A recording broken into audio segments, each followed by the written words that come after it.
بسم اللہ الرحمن الرحیم۔ ناظرین سامعین، اہل بیت اطہار سے مراد کون ہیں؟ تو سب سے پہلے اگر ہم کتب احادیث کے ابواب المناقب پڑھیں تو ہمیں یہ بات واضح ہو جاتی ہے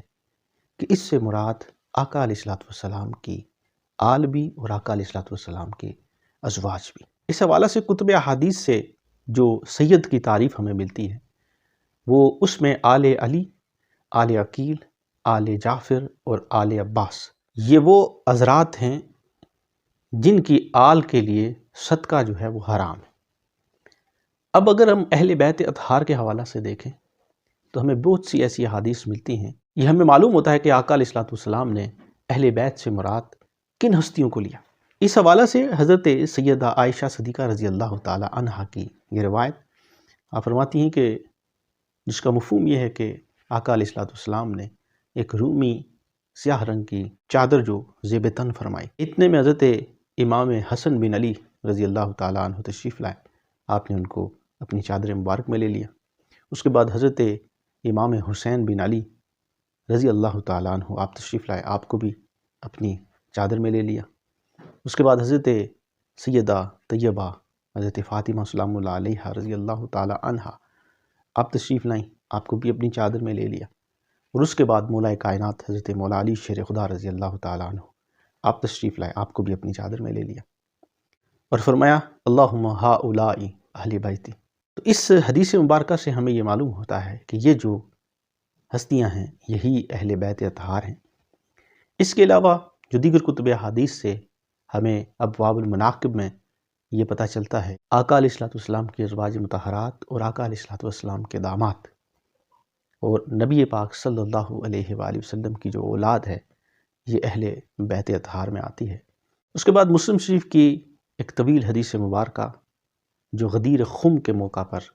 نبی پاک صلی اللہ علیہ وآلہ وسلم نے ارشاد فرمایا کہ من کنت مولا فہذا علی مولا، تو ابن کثیر نے اور دیگر مفسرین نے یہاں مراد اہل بیت سے آل علی کو لیا۔ اس طویل خطبہ کے بعد آقا علیہ الصلوۃ والسلام نے ارشاد فرمایا کہ میں تم میں دو چیزیں چھوڑے جا رہا ہوں، ان میں ایک قرآن مجید ہے۔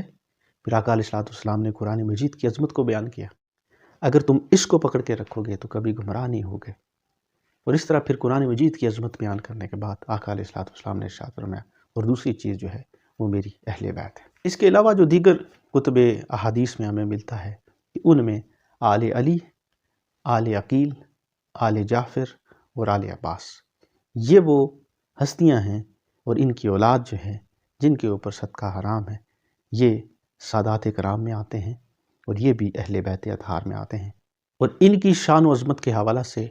یہ کافی ہے کہ جب ہم نبی پاک صلی اللہ علیہ وآلہ وسلم پر درود و سلام پڑھتے ہیں تو اس آل پر بھی اگر صرف یہی جملہ لے لیا جائے صلی اللہ علیہ وآلہ وسلم، تو اس میں بھی آل کا ذکر ہے، نماز میں بھی آل کا ذکر، درود پاک پڑھتے ہیں اس میں بھی آل کا ذکر آتا ہے۔ تو اس لیے یہ وہ اہل بیت اطہار ہیں جن کی عزت، جن کی تکریم جو ہے وہ ہمارے لیے لازم ہے، اور ہمارے ایمان کی کاملیت اسی وجہ سے ہوتی ہے جب ہم اہل بیت اطہار سے والہانہ محبت کرتے ہیں۔ اور حضور شیخ عبد القادر جیلانی الحسنی والحسینی البغدادی فرماتے ہیں کہ اگر آقا علیہ الصلوۃ والسلام کے کل صحابہ کی شان و عظمت دیکھی جائے اس میں فضیلت رکھتے ہیں۔ فرمایا وہ حدیبیہ کے مقام پر جو 1400 صحابہ حضور کے ساتھ گئے تھے، پھر بدر کے صحابہ کرام جو 313 تھے، پھر ان 313 میں فرمایا کہ ان میں جو افضل ترین ہے وہ عشرہ مبشرہ ہیں، اور پھر فرمایا ان عشرہ مبشرہ میں جو افضل ترین ہیں وہ خلفائے راشدین ہیں، اور ان خلفائے راشدین میں جو افضل ترین ہیں وہ سیدنا صدیق اکبر رضی اللہ تعالیٰ عنہ کی ہستی ہے۔